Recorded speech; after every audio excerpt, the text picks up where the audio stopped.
Welcome in, guys. We got One Piece chapter 1114. My name is Sai, and today we are going to be breaking down the chapter and just talking a little bit about it. So with that being said, let's get right to it. So to kick things off this week, we have a continuation of Yamato's cover page story. We find out why she received money from Kinemon last week, or 2 weeks ago, and it turns out that Kinemon wants Yamato to travel all around Wano, completing Yasuo's pilgrimage in his stead. What's cool about this cover page is that we actually get to see Yasuo's blade front and center for the first time ever, and it looks like a unique blade. I wouldn't be surprised if we come to find out in a data book or an SBS that this is a special grade blade even. Also, I really like the design on the sheath here because it reminds me of the smile devil fruits that plagued his town, which we could look at as a negative, right? Why would you have a sword that has a sheath that looks like a smile devil fruit? But we have to remember that Yasui took that smile devil fruit in strides. He willingly ate his. So it's kind of cool that it's represented in his sword. So as far as Yamato's pilgrimage through Wano goes, I'm really curious to see how Oda is going to go about this. Are we going to spend a week or cover story on each and every village? Like 1 week we're at Okobore Town, the next week we're at Mount Atamaya, Bakura Town, Amagisu, Udon Prison, Habu Port. You know, like, how is Oda going to do this? Is he really going to stretch this out? And while we go through these villages, is it going to be a happy-go-lucky adventure where we meet Toko, we meet Tama, you know, we just meet all of these characters we previously met? Or perhaps will Yamato run into trouble along the way? And, you know, I always bring this up, and I kind of sound like a lunatic at this point, like a guy searching his closet for ghosts, but the Toby Roppo and some of the Beast Pirates should still be nearby. I mean, King, Queen, and Babanuki were at Udon Prison. That's not all the Beast Pirates. You know, we have the Toby Roppo, we have Jack the Calamity. Like, where did they go? Right? Like, after Onigashima, they kind of just disappeared. And it makes you wonder why certain characters ended up at Udon Prison. So since Yamato is doing the grand tour around Wano, I wouldn't be super shocked if along the way we meet some stragglers and Yamato ends up beating these characters, which would make a lot of sense, right? I mean, Jack, Toby Roppo, I definitely think Yamato could beat all of them in a single sitting. I guess a location I'm pretty curious about out of this entire list right here would be Udon Prison, because that's where Green Bull was coming from when he was making his way towards the flower capital. And while he was making that journey, we saw that this greenery was spawning behind him because of his devil fruit. So, you know, like, what was once a desert wasteland could now be a vast and lush forest. So I do want to see the after effects of Green Bull. Another place I'm kind of curious about is Mogura Port, which is the, I believe that's the underground elevator entrance to Wano. And that's simply because if somebody were to invade or if something shady were to be happening around Wano, it would probably be happening at Mogura Port. You know, now that I think about it, I wonder why Kinemon or any of the other scabbards aren't going along with Yamato on this journey, because they knew Yasui way better than Yamato, right? Yamato has never met Yasui to our knowledge. So why is Yamato being given this responsibility? I'm not complaining. Like, I love the Yamato cover story. Yamato is one of my favorite characters out there, but it does make me, like, you know, scratch my chin a little bit. I mean, even Momonosuke doing this journey makes a lot of sense because he would get to tour Wano, the country that he owns. So it's like, okay, you know, sending Yamato on this journey, I wonder if there's an ulterior motive to it, or hey, maybe all the scabbards are just really busy right now since they are now officials in the country again. I'm not too sure, but either way, I do think this cover story is going to blow up at some point. I think at some point something big and bad is going to happen, whether it has to do with Blackbeard, somebody coming in for the ancient weapon, or if somebody just wants to come here for the road poneglyph, because we do know that there are new competitors in the scene, like Buggy, for example, right? If Buggy wants to become Pirate King, he has to go to Wano. But also, now that I think about it, since Buggy did travel with Odin, there is a chance that Buggy could be welcomed here with open arms. Maybe not, though, since Wano is allied with the Straw Hats, but hey, who knows, right? Like, the ties run deep in this show, and Buggy is a really, really charismatic guy. I mean, Buggy was friends with Ace before Ace died, and they met on the spot. So I wouldn't be shocked if Buggy showed up and was really good friends with Yamato, Kinemon, and the rest of them. And honestly, I could even see it going down that way for Zoe and Zunisha. I feel like Buggy could just mosey on up and say, hey, you know, I was a part of Roger's crew. You know, I like that guy. You know, he was here. I was there with them. And then they'll be like, oh, Buggy, we heard stories about you. Yeah, here's our road poneglyph, right? Like, oh, you're friends with Luffy? Ah, cool. Even better. I feel like Buggy could totally talk his way into a couple of road poneglyphs. But as far as Whole Cake Island goes, that's where Buggy might struggle. But then again, Big Mom is currently out of the picture to our knowledge. Katakuri just got gassed up. Cracker got destroyed by Aokiji. So realistically, there's not a lot of people who could defend Whole Cake Island's road poneglyph from Buggy, Crocodile, and Mihawk. So yeah, man, needless to say, but I'm really excited to see Cross Guild make some money moves in this final saga. So now, going on to the chapter, this is a weird chapter to talk about because we have a lot of reactions around the world. I wrote them down on the side right here. Let me see. 1, 2, 3, 4, 5, 6, 7, 8, 9, 10. We have 12 cutaways in this chapter. That's almost as many pages as we have. That's almost as many pages as we have. So yeah, I think I'm going to divide this chapter into 2 parts. We're going to talk about Egghead Island first, and then at the very end of this video, we will be talking about the reactions around the world, just so that we have the full picture of Vegapug's message before we start talking about them. So to kick off the Egghead portion, what do we have? Oh yeah, the Gorosei! So, you know, they're all locked in on the Discord call, and they're like, hey, we have to eradicate everything on this island. Everything that is living must be exterminated. We'll worry about the repercussions later. We just have to stop this message as soon as possible. And yeah, I think killing every living thing on this island is a really smart idea. But here's the kicker. There is still a chance that the Denden Mushi isn't even on the island. Nothing is guaranteeing it, right? York hasn't said, oh, you know, the Denden Mushi has to be here because it's connected to a power outlet. No, York hasn't said that. The Denden Mushi could be on the next island for all we know. So the Gorosei are making really rash decisions here, and I don't want to call them bad strategists, but I will say that when they first got here to Egghead Island, I was kind of surprised that only Marcus Mars went after the snail. Brother, 3 of them stayed here to fight Luffy. Venus started running around the coast like the horse he is. Only Mars took initiative and actually looked for the Hysen Denden Mushi. Brother, you know, like, guys, we should have locked in earlier. You know what I mean? We should have team fought earlier, but look at them. The enemy team snowballed in the late game. And yeah, things aren't just looking good for the Gorosei right now. I mean, even York is running around the island looking for the Denden Mushi, but I don't even know where she's at right now. She's kind of just running to run. I gotta admit though, I really do like how this is all going down, because how often in One Piece have the bad guys, the villains, ever been on the back foot this hard, where defeating the Straw Hats has become a secondary objective, right? They want to stop the Denden Mushi first and foremost, and that's shown by what Saturn does next, because Saturn, who last chapter was fighting the Straw Hats, has now blown right past them. You know, he's like, hey, get out of my way, right? So it's kind of funny because we hop into the fight.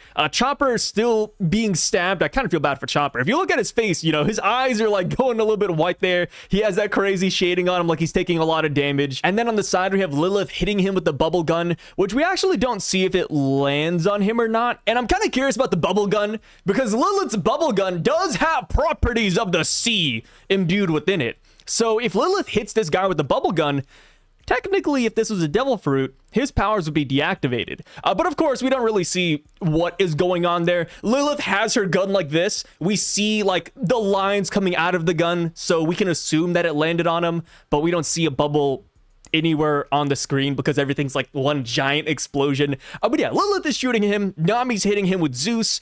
Brook is like dodging attacks, and Usopp for some reason is like upside down, you know, shooting him with his slingshot. It's pretty cool. It's pretty cool. We don't really get a good reading of how this fight is going down because, you know, one panel, you know, everybody's doing their thing. I just described that. And then in the very next panel, like you have Brook, Nami, and Usopp all flying back, and Robin has to catch him.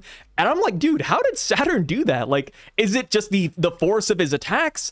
Is it his eye attacks? I have no clue. But either way, this fight was never supposed to be seen all the way through, right? Because the Straw Hats want to go that way. We want to get off the island. And then Saturn, on the other hand, wants to go that way. We were simply crossing paths. That's all this is. It's like when you see a friend, you know, you give a little high five and then you go on your way. That is exactly how I view this exchange here. You know, one thing that I find kind of interesting, though, is that Chopper, he gets stabbed like I think 3 times. Once in the last chapter, once in this chapter, and then I think one more time before Saturn actually leaves. And I think that could be kind of important because Chopper, doctor of the Straw Hats, he's known for curing poisons, and Saturn's claws are actually coated in venom. So maybe if there's a fight in the future between Chopper or any of the other Straw Hats against Saturn, Chopper would have already concocted an antidote for Saturn's poison. I think that'd be pretty big, and that could be like a small thing, like we could recall this event, and Chopper was like, oh, Saturn stabbed me like multiple times, and now because of that, I cooked up an antidote for whatever he has to throw at us. I think that could be a pretty cool callback later down the road. Something I found pretty hilarious is that while Saturn blows right past him and, runs on by, he actually says, "Be gone." And it's like, brother, you're the one begoning, right? Like they're all still by the Thousand Sunny next we see. They didn't move. Saturn is the one who left. Technically, we should say be gone to him. So I don't know. That was just kind of silly to me. But yeah, Saturn makes his way over to the Mother Flame room. And when Saturn enters the room, there's this bright light that starts shining down on him. And he actually says, ugh, he was kind of like either grossed out, repulsed by it, or maybe the Mother Flame has some adverse effects to him, because right after he does the good old ugh, you actually see him untransform, and it's like, okay, is this some foreshadowing to how to hurt the Gorosei? Maybe they're allergic to light. I have no idea. I guess the one thing that kind of rebukes that idea is that Luffy is the sun god and Luffy hit all these guys. So technically, if Luffy and this Mother Flame are related, then Luffy's attack should have worked. But then again, Luffy hasn't used any fire-based abilities in his white form yet. So maybe that's Luffy's next upgrade, yeah? Maybe Luffy, if he were to get like a Gear 6 or, Gear 5.5, maybe he starts imbuing more flames in his attacks. Like, for example, imagine the Red Rock, but instead of a red rock, it's the White Rock. I feel like there's better examples of white birds, but yeah, White Rock, we could go with that. But yeah, like Luffy hasn't actually utilized his white fire too much in his Sun God Nika form. And also, we do have to remember, but when we saw the Sun God Nika silhouette from Who's Imagination, Sun God Nika did have a sword and a sphere. So maybe, just maybe, those are the weapons that could hurt the Gorosei. Maybe they're imbued and created by fire. I don't know. But either way, we see the Mother Flame, and it has a beautiful, beautiful panel here. It has some really notable things about it. First up, Oda decided to spell out Mother Flame for us in English, which is really cool. And the reason why it's cool is because Viz translated this as Mother Frame. Like a picture frame, like the thing back there in my room. Viz translated it as Mother Frame. I believe TCB said Mother Flame. I think another translation said Mother Flam. So last year, when we first heard about the Mother Flame, nobody knew what to call this thing, right? And then people were like, oh, but the Viz is always correct, right? The Viz is the source closest to Oda. And then the Viz literally came out and they had to tweet out that they don't know how to pronounce it either. So it's just a whole mess all around. But yeah, Oda finally came out, gave us the English spelling, and it is indeed Mother Flame. The next thing I want to point out is that the numbers underneath Mother Flame are S-108. There's a lot of ways we could look at this, but for me, when I see the S, I automatically go to Seraphim because they are the S model pacifistas. So we have 7 Seraphims altogether, so that could be Seraphim 101, Seraphim 102, 103, etc., all the way up to 107, and this Mother Flame could have played a major role in how Vegapunk was able to create the Seraphims, so he dubbed it S-108. Of course, that's just my guess. I could be completely wrong, but that's the only thing I could come up with when thinking about 108 with the S. So if you guys have a better idea, please let me know down below. The next thing, and I think this one is huge, but we actually get A and MU written on the Mother Flame tank. So this one is where the theorists go crazy, guys. Are you ready for this, hockey? I'm just kidding. I don't really have too many unique ideas personally. When I first read this in the spoilers, I automatically thought about 2 things. One, I thought this could be the elemental breakdown of the Mother Flame, but the singular letter A isn't an element on the periodic table. So maybe this is the One Piece version of an element. And, Vegapunk found the missing element A. Well, technically, the element A isn't missing. People just didn't want to classify an element as A because talking about elemental structures could get misinterpreted with the letter A just being also an element. But yeah, either way, we got A and MU. That was my first thought. My second thought is Amu, because that sounds just like emu. And, you know, bear with me, I know, like potato, potato. But here's the thing. There is a not so popular Japanese anime called Doraemon, and in that show there were actually sibling twin robots that existed well before humanity, and they were called Amu and Emu, and they even had this whole song in Japanese. And that is what I thought of, and I was like, yo, what if Amu was the brother or sister of Emu back in the Void Century? And it could not make sense. It's like all headcanon. I'll share different ideas with you here in a second, but that's kind of where I went. I was like, okay, wait, Amu could be the name of the person who had an eternal flame. On one end, we have Amu the fire, and then on the other hand, we have Emu the water. That's what I thought of. It's not a great idea. I think there's a lot of holes in my theory there, but I just wanted to throw that out there. The other options I've heard was that this could just be Oda's way of playing with Japanese, and A and MU could just be A to Mu, so Adam. I think that's a pretty solid one too. Another one that I went to was maybe this has to do with the Ancient Kingdom, because we do know that the Ancient Kingdom of Mu is a pretty prominent theory in the One Piece community. So we could have Ancient and Mu for the ancient city of Mu. And you know what? I honestly like all those options. I mean, I'm not picky when it comes to theories. Like, you guys know me. If you watched more than one of my videos, you know that I like to throw a bajillion theories out there. And no matter what it is, I'm pretty satisfied. I'm an easy customer, right? So whether my ideas are right or wrong, I don't really care too much, right? I just want to talk about One Piece with you guys. So if you guys have a better idea as to what A and MU is, let me know down below. I'm interested to hear all of what you guys have to say. Another thing I've seen people talk about is that this looks just like the depiction on Skypiea that we got of what seems to be the ancient weapons. You know, people have been putting this image up alongside Anel's cover story, and I think they're cooking with that one. I don't know who originally brought that up, but they're cooking. One thing, though, is that the number of latches on the Mother Flame tank do not equal up to the number of notches in the Enel cover page story. Because in Enel's cover page story, there are 16, whereas in this panel right here with the Mother Flame, there's only 15, which I think is intentional. It could just be an accident, you know, like Oda might have just said, hey, who cares, just give it 15 and call it a day. I think that is pretty plausible, but on the other hand, I think it could be intentional, because going back to what Lilith said when we first got here to Egghead Island, she said that they have not created an eternal flame yet. So there does exist a slight possibility where this Mother Flame is only 99 or 95% done. And that could be why Oda decided not to give it the 16th notch. But like I said, it could just be an accident or it could be intentional. Let me know what you guys think about that too. But yeah, I do think this does correlate with the Nell's cover page story, simply because this is being used to fuel an ancient weapon, right? It's being used to fuel what we believe to be Uranus. I mean, it all falls in line pretty dang well here. What I think is funny though is that, you know, we have this beautiful panel of the Mother Flame, but if you scroll down a little bit, you actually see Saturn in his human form just, you know, bashing things in with his cane, which looks kind of silly at first. And then you remember that he's genociding a bunch of snails, which I don't see a single snail in the panel, but we like to imagine that there are snails here. And Saturn is going absolutely buck wild on them. All right, quick little break. I'm gonna go get some coffee. All right, we are back. You know, these videos are long, man.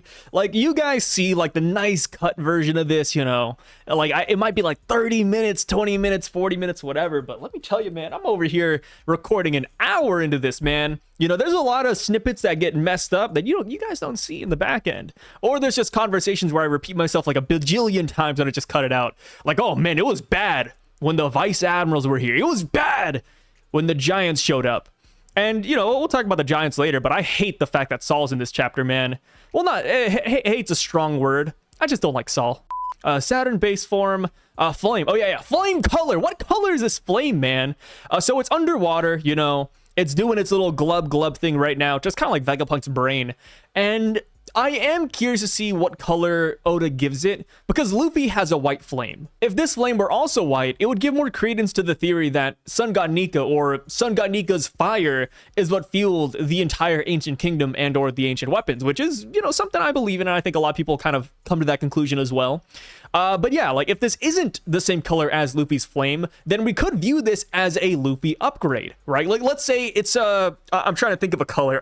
Let's say it's a black flame. I love black flames, but let's say it's a black flame. We could see this and we could say, wow, this could be Luffy's next upgrade. You know, if there's a Gear 6, maybe he gets black flames. So yeah, hopefully the Viz or Oda gives us the official coloring sooner rather than later. Imagine though the Viz gives us the wrong color, just like the Mother Flame thing.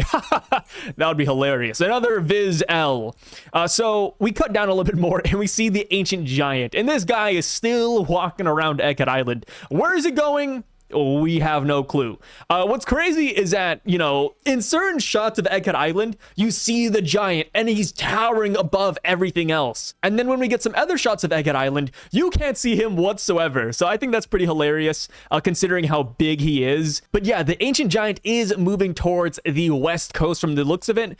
And I think that is pretty notable because that is exactly where Luffy's heading. That's where the giant ship is. And that is also where Warcury is. So with that being the case, I think the Ancient Giant could definitely intervene on that front. And plus, you know, since Luffy can't exactly deal with Warcury right now, I feel like if the Ancient Robot were to come in and slap Warcury, that would be really, really helpful. And you know what else is helpful? Edison, because in this chapter we see that Edison survived his drop off the Sky Island and he is now in some sort of control room and he is currently molding the shape of the cloud. He's stretching it outwards so that the Thousand Sunny could simply plop down off of the Sky Island and land in the ocean, which isn't that bad of an idea. And I really do think that we will be leaving the Sky Island pretty soon. All we need now is for Zoro and Jinbei to show up and then we're pretty much home free, which I'm also wondering now, where the heck is Zoro and Jinbei? You're telling me Edison fell from a Sky Island, made it to a control room, and then stretched a cloud faster than Zoro and Jinbei could make it over here? That's kind of insane. You know, like Oda is stalling these guys out for sure. I guess there is always a chance that they ran into Marcus Mars because he is up here on the Lambo phase, so maybe Marcus Mars is flying around looking for the Denden Mushi, and then Jinbei and Zoro just stumbled upon him. I don't think that would be that bad. I mean, especially since, you know, we have Sanji fighting a Gorosei member, Luffy's fighting a Gorosei member. I would love if Zoro and Jinbei also got their licks in with the Gorosei member, you know, just have a small clash, realize that they regenerate, see their powers, and then, you know, we can leave. And then on the next arc, we can have the monster trio all sit down and say, hey, how the hell do we fight these guys, right? They could brainstorm together and potentially cook up new fighting strategies. I think that'd be awesome, but who knows if that'll actually happen. Like I said, that's all headcanon right there. That's just me trying to explain why they haven't shown up yet. Which, you know, now that we're talking about the Gorosei a little bit, one Gorosei member I'm really curious about is Jupiter. Because Marcus Mars, last we saw, was at Punk Records. Saturn is at the Mother Flame Room. Warcury is fighting Luffy. And then Venus is currently fighting Sanji, Bonnie, Oimo, and Kashi.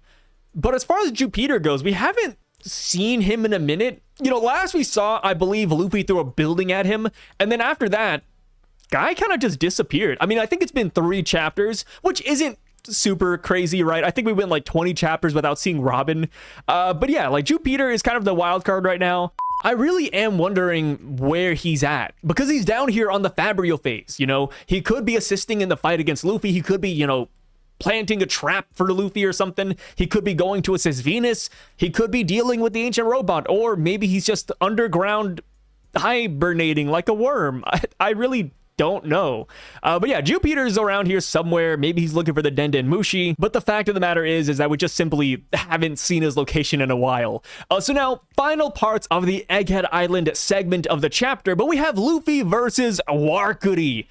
And goddamn, Warcury is looking good. I mean, I personally don't like Warcury's appearance because he's just a giant boar. It's like the most boring design out there. But damn, his durability is nothing to scoff at. Because, you know, 2 weeks ago, Luffy used Red Rock, you know, like, oh, Luffy's hand hurts, but who cares? You know, that's Gear 3rd Luffy. That's only Luffy with Red Rock. It only has Ryuo on it. It's no big deal, right? But this time around, man, Luffy's in Gear 5th. Luffy's in Gear 5th. He uses what seems to be an attack similar to Red Rock because his fist is enlarged in that panel, and of course when his hand's up there is like fire around it. Whether or not that's a gag because his hand is hot, or whether or not he actually used fire in that attack, we have no real clue. But either way, Warcury tanked a Gear 5th attack. Brother, nobody's done that yet, right? Nobody's tanked a Gear 5th attack quite like this. Kaido, Kizaru, Saturn even, Awakened Lucci. No, man. When those guys got hit by any Gear 5th attacks, they were sent flying back. Warcury not only doesn't budge, but he manages to hurt Luffy with just how hard his hide or skin is, which is pretty crazy, man. Like, Warcury at this point doesn't even have to throw an attack. I mean, he really hasn't, right? Like, Warcury tried to attack them earlier on with his sword tusk, but then it ended up getting blocked by Dorian Brogy, and then past that point, he just never threw another attack out there, which is kind of funny. You know, all the damage he's inflicting was all due to Luffy willingly attacking him. So one thing I've been seeing people talk about is Warcury potentially having a brand new ability. Because while Dorian Brogy and Luffy are running away from Warcury, they have a dialogue box where they say, hey, it's really hot. We gotta get out of here. And then Warcury's in the background and, you know, he has this dark aura and flame around him. And people are saying the reason why it's so hot is because Warcury now has fire-based attacks. And honestly, I wouldn't mind that, but I actually don't think that's the case, because if you look at the panel where Dorian and Brogy are talking about the fire, they're actually being surrounded by fire. It looks like the fire has been caused by the Buster Call. And then even going back to when we first saw the Ancient Giant stand up, the Marines were talking about how the island is engulfed in flames and how the Iron Robot is surrounded by flames. It's not like the Ancient Robot is causing the fire or Warcury is causing the fire. The island is simply on fire because of the Buster Call. You know, it's burning everything down to the ground like Ohara. I think that is where the flames come from, but if we later find out that Warcury does produce flames, then hey, I'm totally fine with that too. But I do just think that this is due to the Buster Call more than anything. So now the last thing we have to talk about with this final page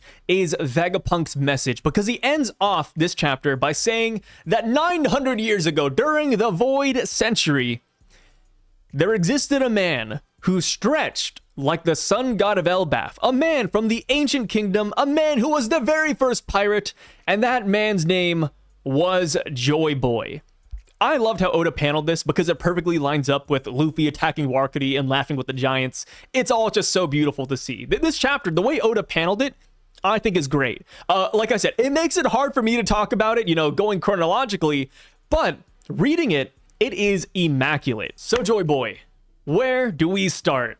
So I think the first thing we should talk about is Joyboy's powers. He has powers like Sun God Nika of Elbaf, which, from the way it's worded, does make it sound like they are two separate people entirely, which is totally fine, right? Joyboy could have just been a guy back in the past who ate the Sun God Nika fruit, or a guy who worshipped the Sun God and was granted those powers. We're not exactly too sure how it went down, but yes, based on the way Vegapunk is wording it, Joyboy, Nika are two separate entities. So now, moving on to the next point, Joyboy being the first man to be called a pirate and the first man to ever take to the seas is pretty big, because it does make me wonder, why? Why did he become a pirate? Why did he set sail 900 years ago? Did he want to go on an adventure? Was there treasure out there waiting for him? Or perhaps was he just wanting to visit a neighboring island or explore the world? We don't really have any idea, and the possibilities are endless, right? We don't know what the world was like 900 years ago. So trying to theorize why Joyboy set sail oh so long ago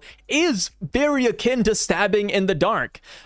Personally, I wouldn't be surprised if this relates back to Binks' Sake, which is a song we first heard on Thriller Bark, and it's a song I really hate, man. Just up there with the Giants. I do not like Binks' brew. But yeah, I do think it is really important when it comes to the lore of One Piece, because just by taking a quick glance at the lyrics, you can tell that it is very obviously hinting towards the Drums of Liberation. Everything we know about Joyboy in the present day does fit in with the melancholic theme of Binks' Sake. So I wouldn't be surprised if delivering Binks' brew was Joyboy's main reason for setting sail, or something akin to that.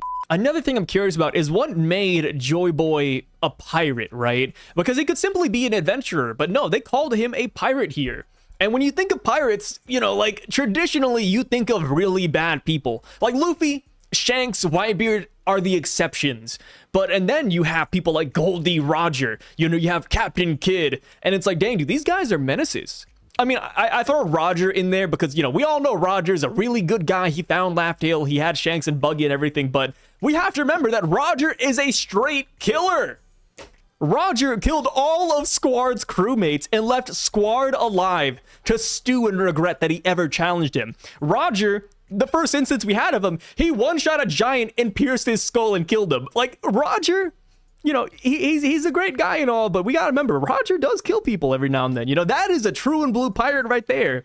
And calling Joyboy a pirate means that he must have also flew a skull and crossbones. And a skull and crossbones traditionally means that you're ready to attack somebody, or you're going to invade somebody. So it's like, yo, did Joyboy fly a pirate flag? And if he did, what did that mean to him? I'm so curious because, you know, traditionally skull, crossbones, attack, that's all like synonymous. But for Luffy, it means freedom. For Joyboy, did that flag also mean freedom? We're not too sure. And I'm super excited, man, because Joyboy is an empty slate right now. Like, we know nothing about this guy. No design, no we don't even have a silhouette of Joyboy. You know what I mean? Like, we knew that he probably had a straw hat, and then that's it. Like, brother, what is this guy going to look like? And then, of course, you know, like, this has been something that got brought up recently because of Sandman, but Oda has been talking about a guy with an eye patch and how pirates always have eye patches in modern day media. But in One Piece, we haven't met a single pirate with an eye patch because Oda said that he was saving the eye patch for a special character we are going to see at the very end of the series. Well, Joyboy is the very first pirate. I think it would make sense to give this man an eye patch. Yeah, I think Oda's going to cook with them. Now I'm just kind of curious to see what he looks like, right? Maybe Joyboy's a robot.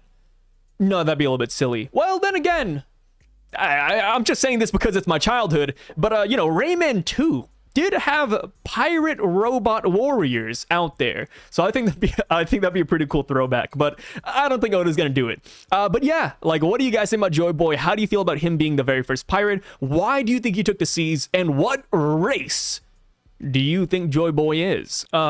So that's like half the video, right? We have another half to go, man. We got reactions now. We got a lot of reactions.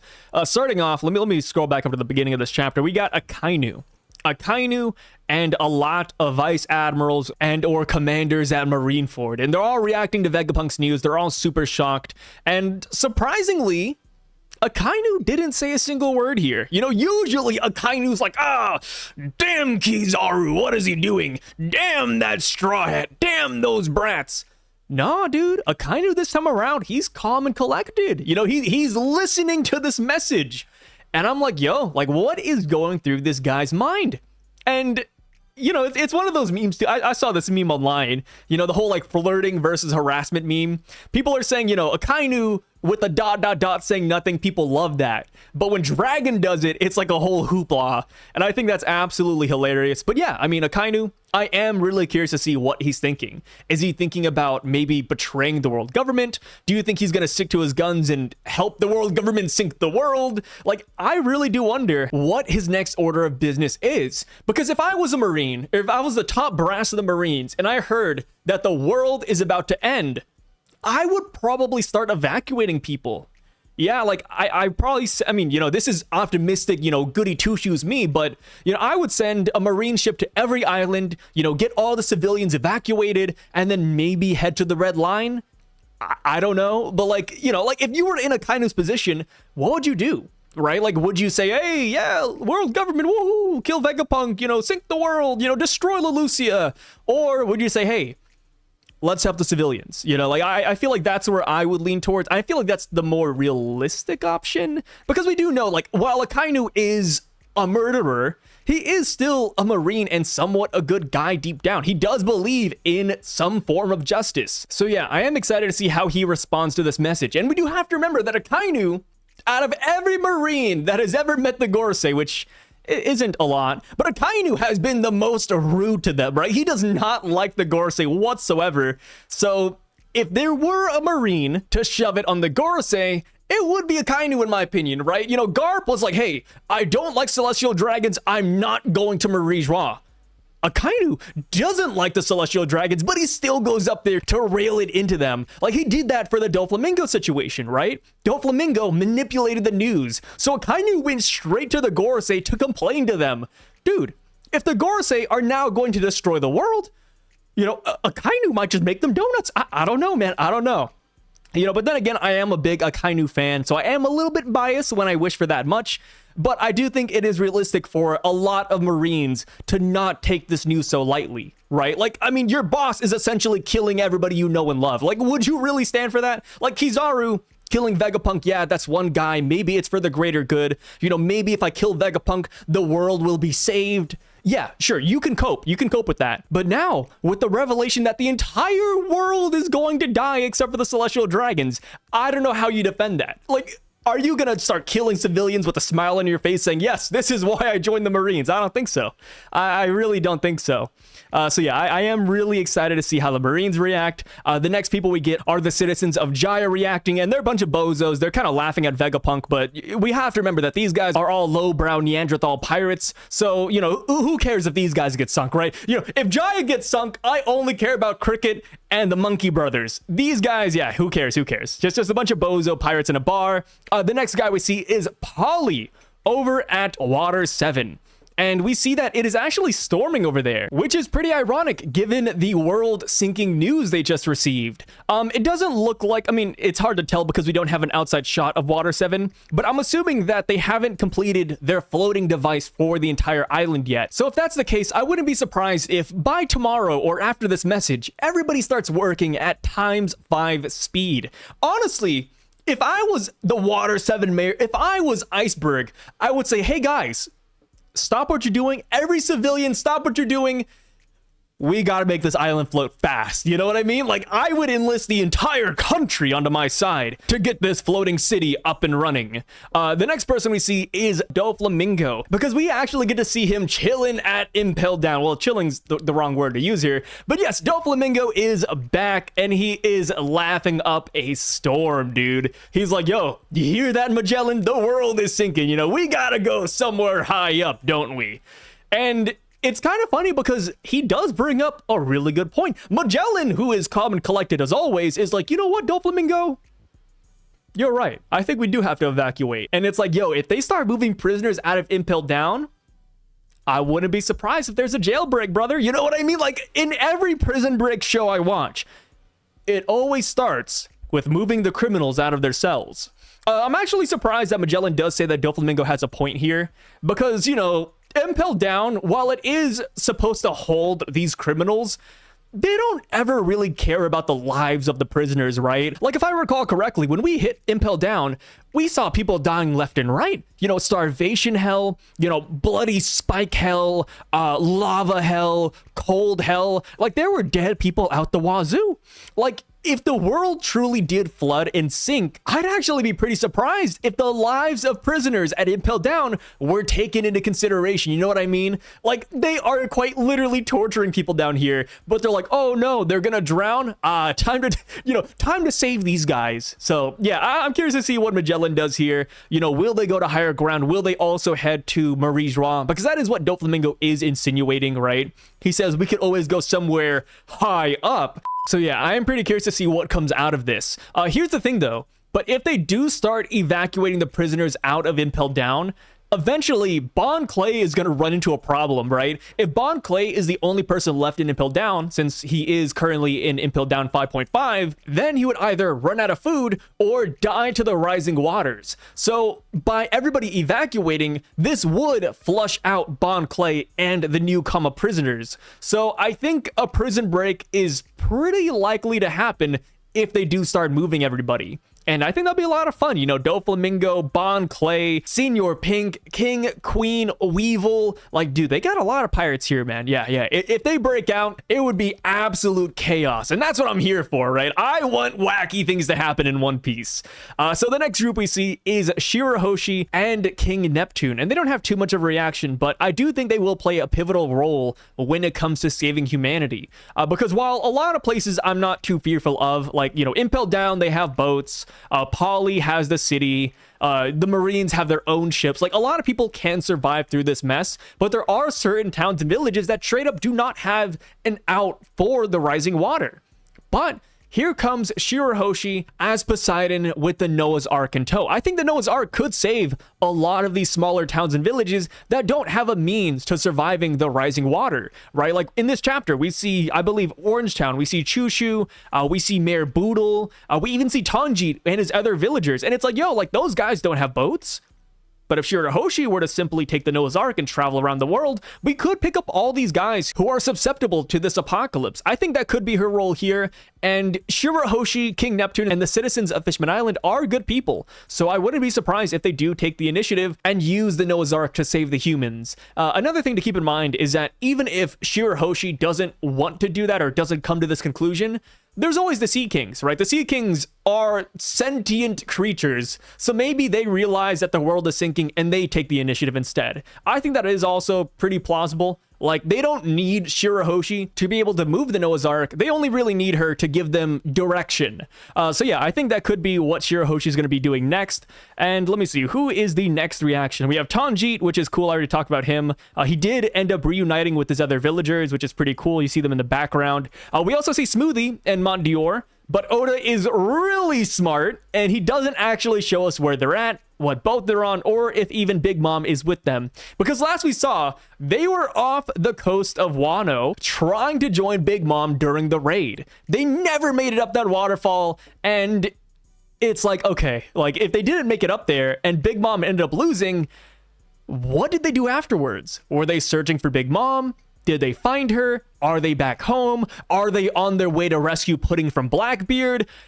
We have no idea. And Oda did not give us any hints whatsoever. Man, when I read the spoilers, I was hoping that we'd like see a boat, you know, a building in the background. Nah, dude, Oda's hiding everything. Yeah, we don't know what is going up with these Big Mom pirates. So yeah, I would love to pass the question on to you guys. What do you think Smoothie and Montdior are up to? They're really a complete mystery, man. So yeah, we also see Kuzan here. He doesn't really have anything to say. Just like his lava counterpart Akainu, he just hits us with a ... Man, I don't know what it is. All of these admirals and high tier Marines, they love the ... Because we have to remember that Dragon was also a part of the Marines. So maybe that's where he got it from, right? We've also seen that throughout Egghead Island, Kizaru hits us with the ... Fujitora hits us with the ... The only admiral that hasn't given us a ... yet is actually Aramaki, Green Bull. So yeah, you know, maybe the ... is just something you learn as a high tier Marine. So let me see, what other reactions do we have? Amazon Lily and Charlia and Saul. Oh my god, Saul. So Amazon Lily first.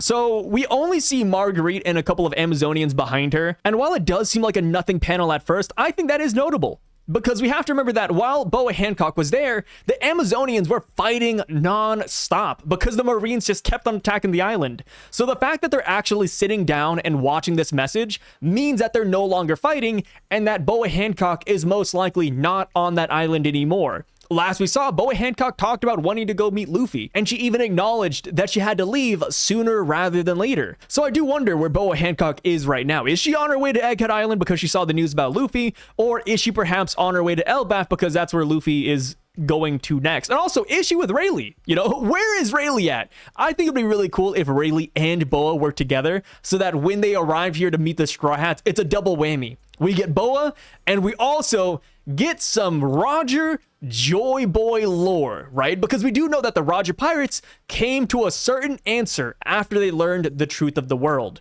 So I would love to see Rayleigh justify his answer and explain why the Roger Pirates ended up the way they did. I think that'd be pretty big. And that is something that we will have to tackle eventually. So it's just a matter of who's going to tell us about the Roger Pirates. Is it going to be Rayleigh? Is it going to be Shanks? Is it going to be Buggy? Or is it going to be the mysterious Scopper Gabon? We don't know. We don't know. So the next fun one to talk about is Charlia. Charlia and the Celestial Dragons are also watching the news, and you have like 90% of the Celestial Dragons yelling to turn it off and kill Vegapunk and all that good stuff. But Charlia actually stops, and she's like, wait, the Void Sentry? What is he talking about?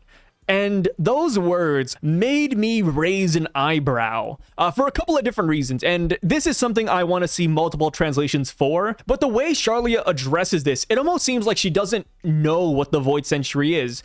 Maybe she does know, but she knows it by a different name. Maybe they already know about the Void Century and they're wondering why they're calling it that or why this is big news.